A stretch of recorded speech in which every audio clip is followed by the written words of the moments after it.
called turning brass. You measure the thinnest point of that shoulder, and you turn it down so the whole thing is uniform. That way the brass is perfectly centered in the chamber.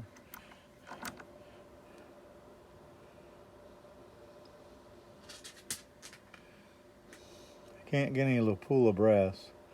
This is Norma. It's supposed to be decent. I know one thing, it's a lot better than the Starline stuff.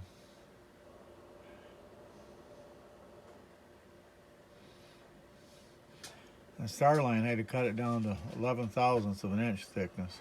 On this, I only had to take it down to about 12 thousandths.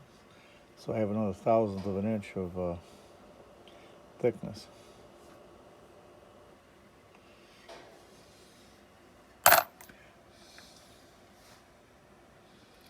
In rifle loading, it's all about brass prep. Loading it is no big deal. You dump some, throw a primer up its ass, throw some powder in there and shove a bullet down its throat and you've got it. Of course the bullet has to be in nice and solid or nice and straight, but we do that. We do that with the Wilson dies. Alright, just something else I'm playing with.